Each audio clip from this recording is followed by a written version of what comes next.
From the very first time that our eyes did meet, you always had this way of having my heart skip a beat. The twinkle came from deep inside within your soul, while on the surface your smile emitted a glow. I vaguely remember meeting your mom with you all worked up at the Aurora Mall at JCP. You wore red sweats that day, you looked beautiful, Dawn. That was the time when I once wished you'd be with me. I hope you could possibly understand as to what I mean.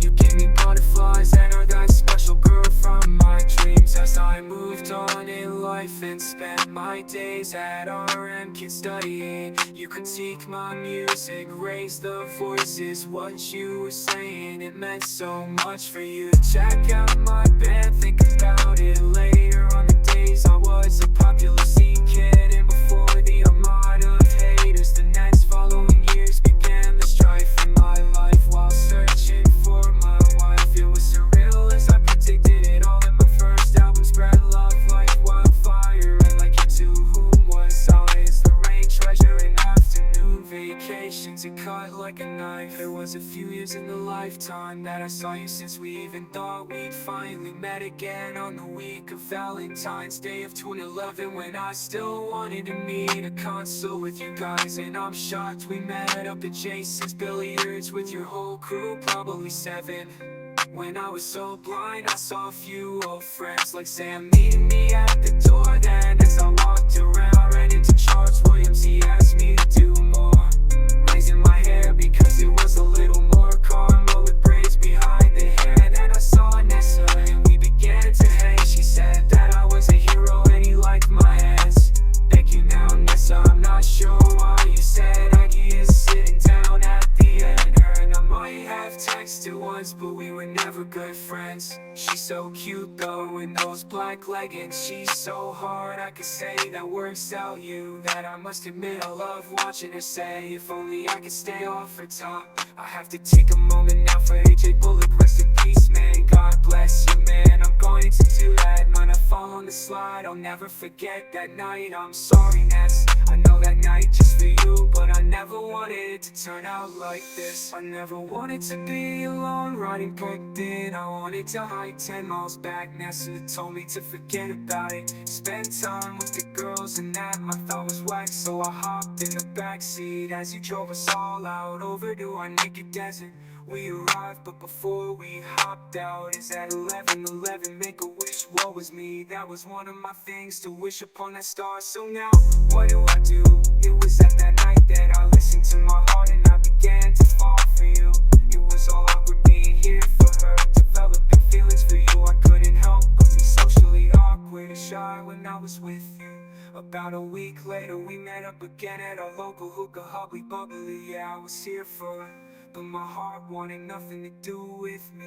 It's small things I remember, like when you blew the bubbles. I cherish these moments as we all knew my entire life was only drama and trouble. This next part is of the utmost crazy, possibly the caliber just plain creep.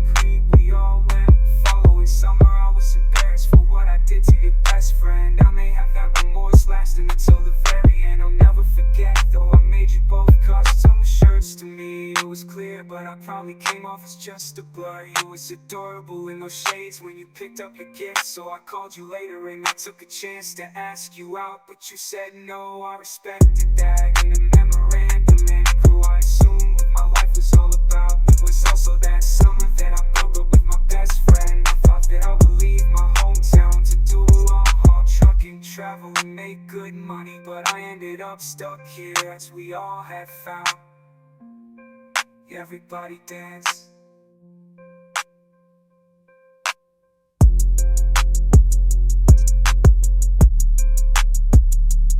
Everybody dance.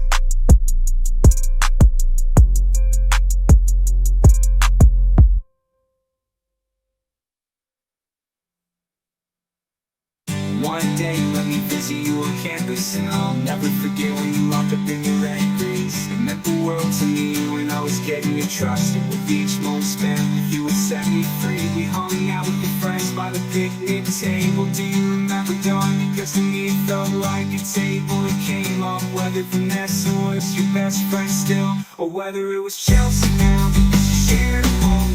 suggested that we smoke free, be cool, girl, instead we got quality time alone. Ooh la la, so we walked into the halls of the dorm. We walked downstairs and you stepped out to freshen up your farm. As I waited patiently, my heart began to pound. When you finally came back, we walked and talked as I listened to the sound.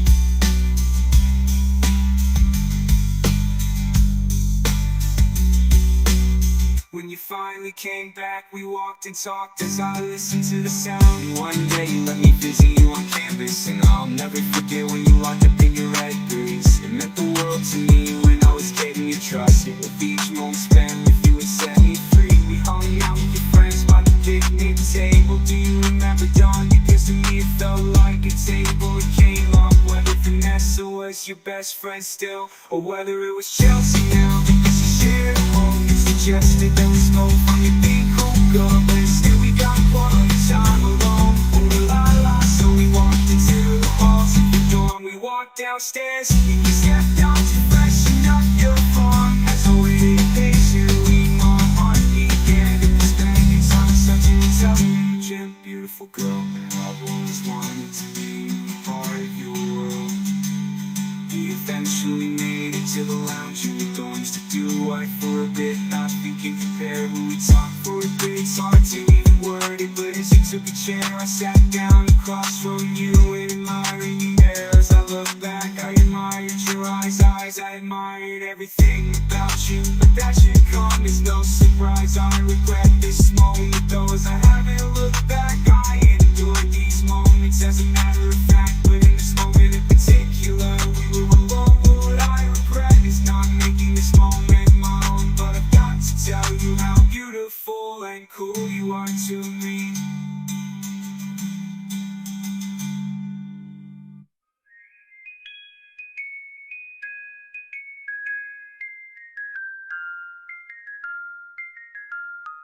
So that tells you how much I liked you. I could have asked you to lay next to me. Should have taken you by the hand on that night, forgot, rejected all.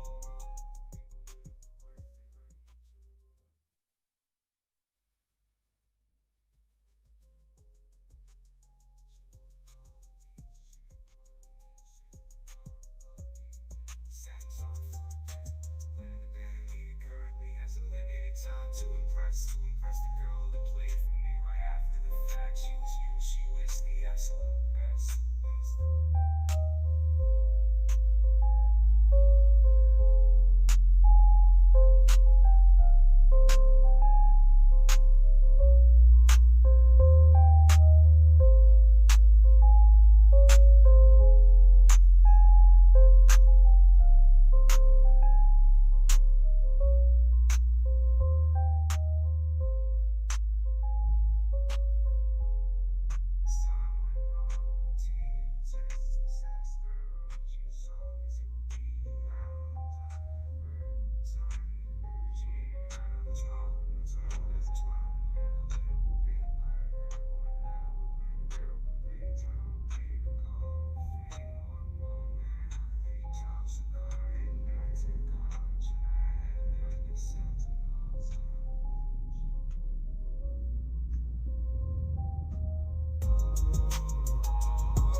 I liked you so much, but as I lay outside of Starbucks, I didn't need for you to be my crush. Mother, it was overbearing, but what I'm about to say is so very true. In that February of that year, after I lost everything, I needed someone to talk to, so I turned to Cindy, my adopted stepmom. At least I adopted her as my stepmom, and we sat in a car right outside my grandma's, and I was just venting to her.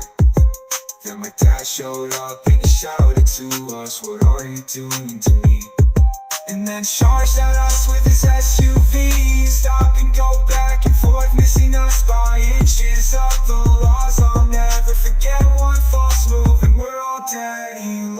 control, but spun away backwards thankfully. So my stepmom put the pedal to the metal across our knee. Finished our conversation and retreated back to the house. And admittedly the scenario was that too much of one, and on the bright side he was nowhere in sight. As I laid in bed again, I felt again I needed to go on the run, when one of my brothers heard what happened. They picked me up and we drove off to Washington State, and we found jobs good for us not too long. Valentine's Day passed, so I texted you a pic with you. I felt my face with the big ones in my hand, the shape of a heart, while I hurried up on a song that lessened the distance from being too far apart. A song to simply question if one day you'll make my day, if I had a chance to be in your arms. This could be the start, but nothing transpired from that. We ended up back in Colorado when I got into construction. As my dad went back to jail, he had a gang Guido. Took me to club one night trying to help me meet someone new in it. On Facebook she asked if I can make a portrait of her like I did for you. I said sure, accidentally admitted that I liked you. She replied it's okay to my someone, but anyways I have asked that portrait. And from that point in my life I didn't know what to do. I found myself in a bar with Aaron and old friend Jason Martinez. All I could think about was you as I kept looking at my phone, waiting for a text from you and start conversations with me, like how to build muscle as you tell me to eat protein. These things I already knew, but I just love talking with you.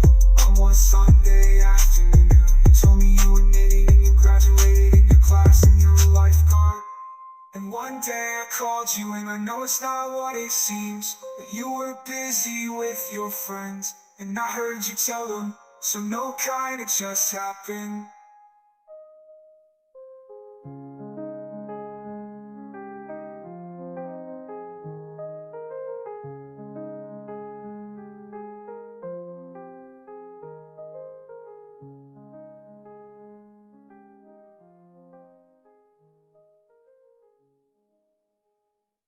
Thought I was kidding when I told you I like you. Said you never leave for a letter recommendation. I wasn't nobody, but I wrote you one for me. Read it and said I needed to be a writer. And I told you sweet dreams, and I don't know why I meant everything when you said good night, Mikey. A couple months later, I called you up out of the blue. Hey Donnie, I'm having a party, not a big deal, but I wanted to invite you. He's a journalist, I bring some friends, but then I thought that this would be the beginning of a countdown. My party was my 22nd birthday, and started off with my childhood friend Louis showing up in Andrew. My cousin Jay was followed by my brother's Cameron, and we know is the look in my cup. Too many people at my house with a giant in my birthday punches and demonstrating dominance, so no one was going to mess up my place. And I ended up being a girl in a Liberty Grand dress until the prominence in the room, and she told me that Alyssa was gonna show me a smile. If I remember those days, we had a little gig back, and then I spent Vito on the arm, and I got you texting on your way. If I remember those days, we had a little gig back, and then I spent Vito on the arm, and I got you texting. It sure